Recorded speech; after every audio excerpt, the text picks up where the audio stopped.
తాకట్లో ఉన్న మీ బంగారాన్ని విడిపించి ఆ రోజు ఆన్లైన్ రేటుకి కొంటాం. Sharma gold company. నమస్కారం, వెల్కమ్ టు సుమన్ టీవీ. నేను గీతాంజలి. మనలో చాలా మంది లలితా సహస్రనామ పారాయణం చేస్తూ ఉంటారు. అయితే కొంతమంది పారాయణం చేయాలంటే ముందుగా ఎలా చదవాలో తెలుసుకోవాలి. ఆ పారాయణము ఎలా పడితే అలా చదివితే మంచిది కాదు, నెగిటివ్ ఎఫెక్ట్ కూడా ఉంటుంది అని చెప్పి కొన్ని వీడియోస్ ద్వారా మనం విన్నాం. నాకు అనిపించింది అసలు ఎలా చదవాలో ముందుగా మనం తెలుసుకుంటే దాన్ని బట్టే మనం వెళ్తాం కదా. నిజంగానే తప్పు చదివితే అమ్మవారు మనల్ని శిక్షిస్తుందా? కరెక్ట్గా చదివితే మనం ఎప్పుడు సంతోషంగా ఉంటామా? అసలు మనకి ఇంకా జీవితంలో పరీక్షలే రావా అని వీటిపైన కూడా చాలా వీడియోస్ చేస్తున్నాం. అయితే నేను ఇలా సెర్చ్ చేస్తున్న క్రమంలో లలితా పరివార్ అనేటువంటి ఒక సంఘం నాకు ఇలా కనపడిందండి. వారిలో ప్రత్యేకంగా ఫౌండర్ ఎవరైతే ఉన్నారో ఆ సంఘాన్ని స్థాపించిన వారు అరుణ పేరి గారు. వారు ఉచితంగా ఆన్లైన్లో లలితా పారాయణం నేర్పిస్తూ ఉన్నారు. వారు ఉండేది ఎక్కడో రాయ్పూర్లో, కానీ దేశ విదేశాల్లో ఎక్కడున్నా సరే మనం ఇక్కడ తెలుగు వారైనా ఎక్కడి వారైనా నేర్చుకోవచ్చు అనమాట. చాలా చక్కగా అక్షరం నేర్పిస్తూ ఉన్నారు, ఓపికగా, ఆన్లైన్లోనే, అది కూడా. అందుకని ఒకసారి వారికి సంప్రదిస్తే ఒకసారి రెండమ్మ ఇలా మాట్లాడదామంటే ఆ రాయ్పూర్ నుంచి మన కోసం హైదరాబాద్ వచ్చారు. నా ఎదురుగుండా కూర్చున్నారు. ఆవిడ శ్రీ విద్య ఉపాసకురాలు, లలితా పరివార్ ఏదైతే చెప్తున్నానో ఫౌండర్, అలాగే ప్రముఖ ఆధ్యాత్మికవేత్త కూడా. ఎంతోమందికి ఇలా నేర్పించారు, దగ్గర 10,000 మందికి పైన నేర్పించారు. ఇప్పుడు నాకు కూడా అనిపించింది నేను నేర్చుకోవాలి, మీకు చెప్పాలని. సో వారిని ఆహ్వానించాం. మన ముందున్నారు అరుణ పేరి గారు, వారితో మాట్లాడదాం. అమ్మ నమస్కారం. నమస్కారం అమ్మా. శ్రీమాత్రే నమః. శ్రీమాత్రే నమః. నేను సిద్ధమైపోయాను. మీరు ఆన్లైన్లో చక్కగా నేర్పిస్తూ ఉన్నారు. నేను కొన్ని వీడియోస్ అవి చూశానమ్మా, చాలా ఓపిక్గా మీరు చెప్పటం అవన్నీ కూడాను. నేను జాయిన్ అవ్వాలి అని అనుకున్నాను, కానీ ఫస్ట్ అసలు చెప్దాం ఏంటి అని అనిపించింది. ముందుగా అసలు లలిత సహస్రనామం ఏ విధంగా చదవాలమ్మ? దీనికంటూ నియమాలు ఉన్నాయా? ఉంటే అవి ఏంటి వివరించండి. అమ్మా తప్పకుండాను, చాలా మంచి ప్రశ్న వేశారు. లలితా శాస్త్రము అంటే లలిత అమ్మవారి యొక్క 1000 నామములు. సహస్రము అంటే 1000 నామములు. ఇది అసలు మనం షార్ట్లో చూసుకుంటే లలిత అమ్మవారు తన సభలో తనలోంచి 8 శక్తుల్ని తీసుకొచ్చింది. వశిన్యాది దేవతలు అంటారు. వశిని, కామేశ్వరి, మోదిని, విమలే, అరుణే, జయిని, సర్వేశ్వరి, కౌళిని, 8 దేవతల్ని తన శక్తులు అనమాట. వారికి ఆదేశించింది, మీరు స్తోత్రం చెయ్యండి అని ఆదేశించింది. ఎప్పుడైతే వారు స్తోత్రం చేయడం మొదలుపెట్టారో వాళ్ళ నోటంపట, వాళ్ళ శ్రీముఖం నుంచి 1000 నామములు వచ్చాయి. ఆ 1000 నామములే ఈ లలితా సహస్రనామములు. ఎప్పుడైతే వాళ్ళు అక్కడ స్తోత్రం చేశారో అక్కడ ఉన్న బ్రహ్మాది దేవతలందరూ కూడా ఆశ్చర్యపోయారు. ఆశ్చర్యపోయి అమ్మవారి దగ్గర చెప్తున్నారు, అమ్మా ఇది నామములు అన్నారు మీరు, ఈ నామముల్లో ఎంత పవర్ ఉందంటే ఆ పవర్ మేమే తట్టుకోలేకపోతున్నాము. ఇంత పవర్ఫుల్ నామములు. ఇది నామములు కాదు, ఇది మంత్రములు. ఈ మంత్రములు వెనకాల చాలా రహస్యం ఉంది అంటే అమ్మవారు అంటుంది ఇది నిజము. ఈ మంత్రములు, మంత్రస్వరూపంలో ఉన్న నామములు, దీని వెనకాల చాలా రహస్యం ఉంది. మీరందరూ కూడా ఇప్పుడు పఠించి పూర్తి భూప్రపంచం అంతా కూడా మీరు దీన్ని వ్యాపింపజేయాలి అని ఆవిడ ఆదేశించింది. అప్పుడు అక్కడి నుంచి ఆ బ్రహ్మాది దేవతల దగ్గర నుంచి మన ఋషులు, అప్పుడున్న ఋషులు, ఆ ఋషుల నుంచి అలా గురు పరంపరంగా మన వరకు ఈ లలితా శాస్త్రం వచ్చింది. ఎంత అదృష్టవంతులమో మనం, చాలా అదృష్టవంతులు అమ్మా. కానీ ఈ పారాయణం అనేది ఈ సమయానికే చేయాలని ఏమన్నా ఉంటుందా? లేదమ్మా, అలా ఏమీ లేదు. లలితా శాస్త్రం అనేది మనం భక్తితో ఎప్పుడైనా చదువుకోవచ్చు, ఏ టైం ఉంటే. కానీ ఆ టైం కొంచెం కేటాయించుకుని వేరేగా ఒక చోట కూర్చుని చక్కగా పారాయణ అంటేను నేర్చుకునేటప్పుడు ఎప్పుడైనా పర్వాలేదు. పారాయణ చెయ్యాలి అనుకుంటే చక్కగా ఒక చోట మనం అమ్మవారి దగ్గర లేకపోతే వేరే రూమ్లోనో కూర్చుని నేను ఇవాళ పారాయణ చేస్తాను అనుకుని పూర్తి 1 నుంచి 183 శ్లోకాలు చదివి అప్పుడు లేవండి. అది పారాయణతో కౌంట్ అవుతుంది. కొంతమంది, చాలా మంది నడుస్తూ లేకపోతేనేమో ఎవరైనా వచ్చారని మధ్యలో లేచిపోయి ఇవన్నీ చేస్తూ ఉంటారు. అది పారాయణలో కౌంట్ రాదు. మీరు మధ్యలో గ్యాప్ ఇవ్వకూడదు. పారాయణ అనేది ఎప్పుడు స్టార్టింగ్ నుంచి ఎండింగ్ వరకును. ఎవరైనా వచ్చినా కూడా మీరు డిస్టర్బ్ అవ్వకూడదు. అయితే అది పారాయణలోకి రాదు. మరి ఎలా చదవాలో చెప్తారా అమ్మ? తప్పకుండా. లలిత మీకంటే పుస్తకం అవసరం లేదు, ప్రతిదీ కంఠస్థమే, అమ్మవారి అనుగ్రహం. అది ఎలా వివరించండి. చూడండి అమ్మా, లలితా శాస్త్రము చదివే విధానము, అందరికంటే ముందు లలితా శాస్త్రం చదివేందుకు చాలా మంది భయపడతారమ్మా. మనకి కొంతమంది మన పెద్దలు అంటే మన కొంతమంది గురువులు లాంటి వాళ్ళు మీరు లలితా శాస్త్రం తప్పు చదివితే మీకు ఇది జరుగుతుంది అది జరుగుతుంది అని చాలా భయపెట్టేస్తున్నారు. ఆ భయం కొద్దీ లలితా శాస్త్రము, లలిత అమ్మవారు ఏమిటి, ఆ తత్వం ఏమిటి అని తెలుసుకోవట్లేదు, చదవడానికి ధైర్యం చూపించట్లేదు. అలాంటి పరిస్థితిలో మేము ఈ 4 ఏళ్ల ఈ ఆన్లైన్ క్లాసెస్ ద్వారా వాళ్ళల్లో ఉన్న భయాన్ని పోగొడుతూ వాళ్ళకి చక్కగా లలితా శాస్త్రం ఎలా నేర్పాలి, ఎలా చదవాలి అని మేము నేర్పడం ప్రయత్నించాము. ఇందులో భయం పడకూడదమ్మా, ధైర్యం ఎక్కువ. అమ్మవారు, అమ్మ అంటే మాతృ. మనం చిన్న చిన్న తప్పులు చేసినా కూడా ఆవిడ క్షమిస్తుంది. ఆ భావనతో మనం చేస్తే కనుకైతే తప్పకుండా మనకి మంచి జరుగుతుంది. ఈ భయాన్ని భక్తి ప్రియా, భక్తి గమ్య, భక్తి వశ్య, భయాపహ అమ్మవారు చెప్తుంది. ఆవిడ భక్తికి ప్రియం పొందుతుంది. అలాగే ఏ భక్తితో మనం చేస్తామో భక్తికి వశం అయిపోతుంది. భక్తి వశ్య, భక్తి గమ్య, మనకి ఏదైతే కావాలో ఆ గమ్యానికి తీసుకెళ్తుంది. భయాపహ, మనలో ఉన్న భయాన్ని ఆవిడ పోగొడుతుంది. ఎప్పుడైతే భయం పోగొడుతుందో మనం అమ్మవారికి భయపడటం ఎందుకు చెప్పండి? ఏం పర్వాలేదమ్మా, ఇవాళ నాకు ఈ తప్పు వచ్చింది, రేపు ఈ తప్పు రాకుండా నేను కరెక్ట్ చేసుకుంటాను. మనం కరెక్ట్ చేసుకునేది మనలోనే కదమ్మా ఉంది. కానీ కావాలని ఇవాళ తప్పు చేసి మనం కరెక్ట్ చేసుకోకుండా, మనం ఎందుకు చేసుకోవాలని ఆలోచించకుండా కరెక్ట్ చేసుకోవాలి అని మనం ఒకటి మనసులో పెట్టుకోవాలి. అదే మేము క్లాసెస్లో చెప్తాము. ఇప్పుడు లలితా పరివార్ ద్వారా మాకు రోజు మార్నింగ్ 11 o'clock నుంచి 5 o'clock వరకు క్లాసెస్ నడుస్తూ ఉంటాయి. ఒకటి లలిత ఒకటే కాదు, సౌందర్య లహరి, శివానంద లహరి, విష్ణు సహస్రము, భగవద్గీత, రామాయణము. పిల్లలకైతే రామాయణం నేర్పుతున్నామమ్మా. పిల్లలకి చాలా అవసరము. రామాయణంలో చాలా క్యారెక్టర్స్ ఉన్నాయి, అవన్నీ తెలుసుకోవాలి వాళ్ళు. రాముడు అంటే ఏమిటి, రావణుడు అంటే ఏమిటి, లక్ష్మణుడు అంటే ఏమిటి, త్యాగం ఎలా చేస్తారు, ఇవన్నీ పిల్లలకి తెలియాలి. అలా పిల్లలకి అన్ని నేర్పిస్తున్నారు. ఇప్పుడు లలితా శాస్త్రంకి వచ్చేసరికి ఇందులోనమ్మా లలితా శాస్త్రము చదివే ఒక పద్ధతి ఉంటుంది. ప్రతి లైన్లోనూ కొన్నింటలో 3 నామాలు ఉండొచ్చు, కొన్నింటలో 5 నామాలు ఉండొచ్చు, కొన్నింటలో 1 నామం ఉండొచ్చు.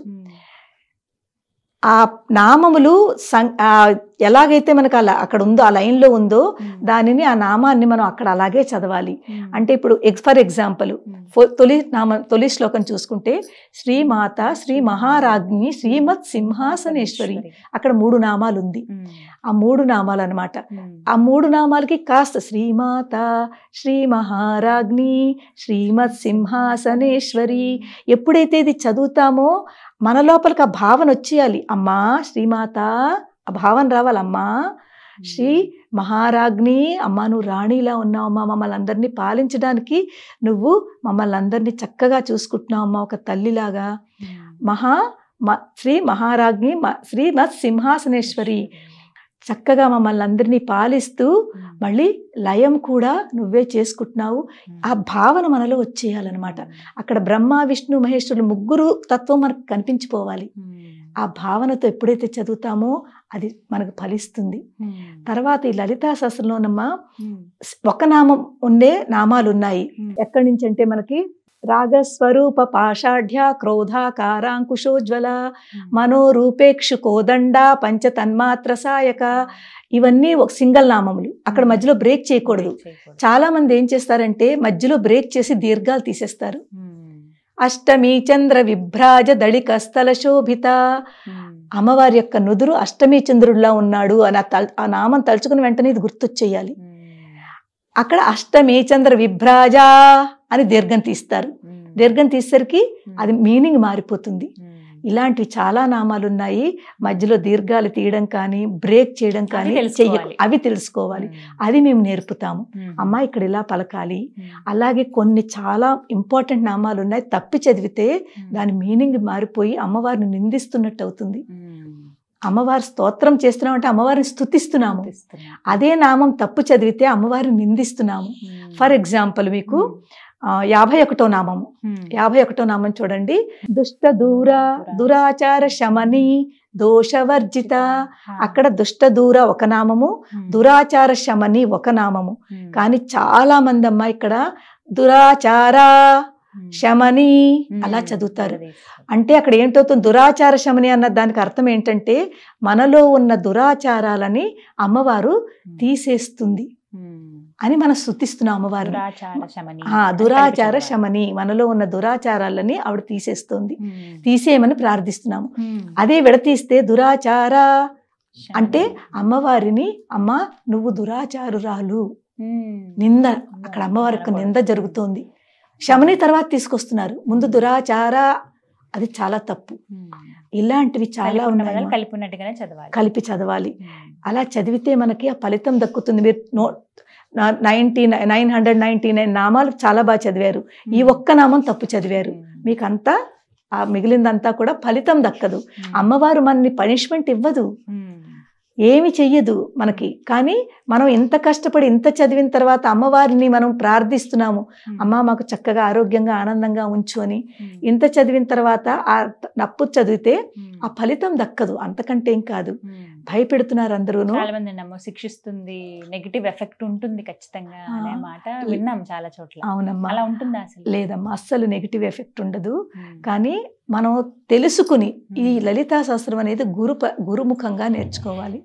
గురువు మీకు చెప్తారు, ఇది ఇక్కడ కరెక్ట్, ఇది ఇక్కడ రాంగ్. ఒకవేళ చక్కగా నేర్చుకోవాలనుకుంటే ఎన్ని రోజుల్లో వస్తుందమ్మా? మాది 2.5 months పడుతుంది మాకు నేర్పడానికి. ఈ లలితా శాస్త్రం నేర్పడానికి 2.5 months మేము చదివిస్తాం అనమాట. నేర్పడం అంటే చెప్పేయడం కాదు.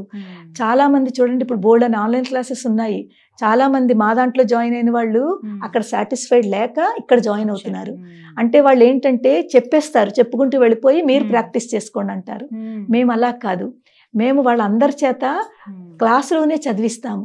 మా మెంటర్స్ ఎంత మంచి మెంటర్స్ అంటే ప్రతిదీ క్లాస్, గంట క్లాస్ చెప్తారమ్మా. మొత్తం 15 మంది మెంటర్స్, వేరు క్లాసెస్ లో వేరు మెంటర్. ప్రతి క్లాస్ కి 2 ఉంటారు, అడ్మిన్ మెంటరు, అందరూ చూసుకుంటూ ఉంటారు. మేము చెప్తాం అన్నమాట, ఇక్కడ తప్పు, ఇది ఇలా చదవకండి అమ్మా, ఇలా చదవండి అమ్మా. వాడికి వచ్చే వరకు చెప్తాము, 3-4 times ఎక్స్ప్లెయిన్ చేస్తాము. మీ దగ్గర ఏ ఏజ్ వాళ్ళు నేర్చుకుంటున్నారమ్మా? ఇప్పుడు ప్రస్తుతము అంటే 16 years అబోవ్ వాళ్ళందరూ ఉన్నారు. పెద్దవాళ్ళు కూడా అమ్మా 70 years అబోవ్ వాళ్ళు కూడా ఉన్నారు. వాళ్ళకి ఇప్పుడు తెలుస్తోంది, అయ్యో ఇంతకాలము మేము చాలా తప్పులు చదివామే, మాకు తెలియక ఇప్పుడు మీ దగ్గర జాయిన్ అయిన తర్వాత మాకు మా తప్పులు తెలుస్తున్నాయని అందరూ కూడా ఆశ్చర్యపోతున్నారు. సమయం అమ్మా? సమయము గంట సమయం, రోజు గంట. మండే టు ఫ్రైడే ఉంటాయి క్లాసెస్. ప్రతిరోజు గంట క్లాస్ ఉంటుంది. ఏ టైంకి? ఇప్పుడు బ్యాచ్లు కూడా 2 బ్యాచ్లు. ఒక్కొక్క బ్యాచ్లో నేను 4 అంటే ఒక్కొక్క గ్రూప్లో 5 బ్యాచ్లు తీసుకుంటాను నా ల్యాప్టాప్ నుంచి. ఒక్కొక్క బ్యాచ్లో 70-80 members జాయిన్ అవుతున్నారు. అంటే ఇంచుమించు 4 బ్యాచ్లు అంటే 280 మందికి ఒక టైం, 11 to 12. అదే మళ్ళీ 12:30 to 1:30 కూడా లలిత ఉంది. ఎందుకంటే దీన్ని నేర్చుకునే వాళ్ళు చాలా మంది అమ్మా. ఈ రోజుల్లో చాలా మంది చూస్తున్నాం, మన తెలుగు వారు ఎక్కువగా. ఎప్పుడైతే ఇది తెలుస్తోందో వాళ్ళకి తప్పులు చదువుతున్నామని అందరూ జాయిన్ అవుతున్నారు. వాళ్ళే అంటున్నారు, అమ్మ మేము ఎన్ని తప్పులు చేస్తున్నాము అని. సెకండ్ బ్యాచ్ లో కూడా 50 to 60 మంది ఉన్నారు. అక్కడ కూడా 3-4 బ్యాచ్. ఇలాగా నేను చెప్పుకుంటూ వెళతాను. మా మెంటర్స్ అందరూ కూడా నేను లీవ్ అయిన తర్వాత నాకు ఇంకో క్లాసెస్ ఉంటుంది, వాళ్ళ చేత చదివిస్తూ ఉంటారు. ఇది మా రొటీన్ అన్నమాట లలితా పరివారు. ఉదయం 11 గంటల నుంచి సాయంత్రం 5 గంటల వరకు వేరు క్లాసెస్ వేరుగా ఉంటాయి. ఒక్కొక్కరికి గంట మాత్రం, గంట. ఒక్కొక్క బ్యాచ్ కి గంట. ఈ విధంగా చాలా ఇప్పుడు చెప్తేనే నాకు చక్కగా ఆసక్తి వస్తుంది. ఎలా చెప్తాను, ఈసారి మీ ద్వారానే నేను ఖచ్చితంగా నేర్చుకుంటాను తప్పకుండా. ఎప్పుడైతే మనకి లలిత అసలు నిజం చెప్తున్నాను, నా జీవితంలో చాలా చేంజెస్. ఇప్పుడు ఇలా ఉన్నాను అంటే ఈ లలితా శాస్త్రం అమ్మ. మీరు చెప్తే నమ్మరు. ఈ లలితా శాస్త్రాన్ని నేను ఎంత గట్టిగా పట్టుకున్నానంటే దాని తత్వాన్ని తెలుసుకుని, అమ్మ ఏమిటి, ఎందుకు, నేనేమిటి, నేనేం చేస్తున్నాను అంటూ ఆ తత్వాన్ని పట్టుకుని నన్ను నేను అమ్మతో కనెక్ట్ చేసుకుంటూ ఈ లలితా శాస్త్రం అర్థం చేసుకుంటూ ఎప్పుడైతే నేను చదవగలిగానో అప్పుడు నిజంగా నాకు అప్పుడు అనిపించింది, ఆహా ఇది కదా అని. ఆ అమ్మవారే నన్ను ఇక్కడ వరకు తీసుకొచ్చింది. నిజంగానే ఈ లలితా శాస్త్రమే నన్ను ఇంతవరకు తీసుకొచ్చింది. ఎన్నిసార్లు చదువుంటారమ్మా ఇప్పటిదాకా మీ జీవితంలో? నేను ప్రతిరోజు నిత్య పారాయణ నాది. అయిపోయిందో అయితే ఒక్క రోజు కూడా మాననమ్మా. రోజు ప్రతిరోజు కంపల్సరీ. అది లేకపోతే నాకు ఏ రోజైతే చెయ్యనో మీకు ఇంకా నోటికి వచ్చేసింది కదా పూర్తి. అది బై హార్ట్ ఉంది. నిన్న పొద్దు ఎర్లీ మార్నింగ్ బయలుదేరాలి కదా, కొంచెం టైం పడుతుందని గణేష్ని పెట్టాను. గణేష్ పూజ అంతా అవుతోంది. లలితా శాస్త్రం చదవడానికి టైం దొరకలేదు. ట్రైన్లో కూర్చొని చదువుకున్నాను. ఎందుకంటే బాగుండదు, మనకే అనిపించేస్తూ ఏదో తెలిసిపోతుంది, ఒక వెలితి కనిపిస్తూ ఉంటుంది, ఆ అమ్మ గుర్తు చేస్తుంటుంది. అప్పుడు అమ్మయ్య లలిత చదువుకున్నాను, ఆనందం అనమాట. అది కూడా నేను అర్థం చేసుకుంటూ కళ్ళు మూసుకుని అమ్మ తత్వాన్ని చూస్తూ ఉంటాను. చూసి ఏ నామం వచ్చిందో అది నాకు అక్కడ అర్థం అవ్వాలన్నమాట. అర్థమయ్యి ఆ తత్వాన్ని నాలో కనెక్ట్ చేసుకుంటాను. ఇక్కడ ఉన్న ఆత్మని, అక్కడ ఉన్న అమ్మవారి పరమాత్మని రెండింటిని కనెక్ట్ చేసుకుని చదువుతూ ఉంటాను. ఒక్కొక్కసారి చదువుతూ లోపలికి వెళ్ళిపోతాను, ఇన్వాల్వ్ అయిపోతాను. అంటే మనకి అంతర్ముఖ సమారాధ్య బహిర్ముఖ సుదుర్లభ. అంతర్ముఖంగా ఎప్పుడైతే మనం అంతర్ముఖంగా అమ్మవారిని పట్టుకుంటామో అమ్మవారి చెయ్యి గట్టిగా పట్టుకుంటుంది. మనం పట్టుకున్న కంటే ఆవిడ ఎక్కువ గట్టిగా పట్టుకుంటుంది, వదిలిపెట్టదు. ఆవిడకి భక్తులు అంటే, ఆవిడ భక్తి అంటే అంత ఇష్టం అనమాట, పిల్లలంటేను. ఆ అమ్మవారు ఇచ్చిన ఆ అదృష్టము నాకు నిజంగా అదృష్టంగా భావిస్తున్నాను. అలాగే సంతోషం మీరు ఇంత చక్కగా విడమర్చి చెప్పారు. మనం ఇప్పుడు టైం వల్ల ఆగాల్సి వచ్చింది. అవునమ్మా. మరొక వీడియోలో పూర్తిగా లలిత అసలు ఏ విధంగా చదవాలనేది లైవ్ లో మనం నేను నేర్చుకుంటానమ్మా, నాకు నేర్పించండి. తప్పకుండానమ్మా. చాలా సంతోషం మీరు రాయ్పూర్ నుంచి ఇక్కడికి రావటము చాలా ఆనందాన్ని ఇచ్చింది మాకు. అది అమ్మవారే స్వయంగా వచ్చారని భావిస్తూ ధన్యవాదాలమ్మా. ధన్యవాదములమ్మా. శ్రీమాత్రే నమః. శ్రీమాత్రే నమః. అందరూ ఆరోగ్యంగా ఆనందంగా ఉండాలని నేను ఆ లలిత అమ్మవారిని ప్రార్థిస్తున్నానమ్మా. ధన్యవాదాలు. విన్నారు కదా, లలిత ఎలా చదవాలనేది ఒక సూచికగా కేవలం తెలియజేయాలనే ఉద్దేశంతో ఈ కార్యక్రమం అండి. రాయ్పూర్లో ఉంటారు అరుణ పేరే గారు. మీకు వీరి వాట్సాప్ నెంబర్ ఏదైతే గ్రూప్ జాయిన్ అవ్వాల్సి ఉంటుందో ఆ లింక్ అనేది నేను మీకు ఇస్తానండి. ఇచ్చి మీలో ఎవరైతే ఆసక్తి ఉంది, నిజంగా నేను లలిత చదవాలనుకుంటున్నాను, తప్పులు లేకుండా ముందు నేర్చుకోవాలనుకుంటున్నాను పారాయణం కంటే ముందు అనుకున్న వాళ్ళు మీరు కూడా జాయిన్ అవ్వండి. ఉదయం 11 గంటల నుంచి 5 గంటల వరకు మీరు ఫ్లెక్సిబుల్ టైం చూసుకోండి. ప్రతిరోజు ఆ టైం 2.5 నెలలు పడుతుంది దగ్గర. అంటే ఒక 75 రోజుల వరకు సమయం పడుతుంది. కాబట్టి పూర్తిగా మీరు ఎటువంటి తప్పులు లేకుండా నేర్చుకోండి. ఆ లలిత అమ్మవారి అనుగ్రహాన్ని పొందాలని మనస్ఫూర్తిగా కోరుకుంటున్నాను. ఇది వాళ్ళ వీడియో. ఓం శ్రీమాత్రే నమః.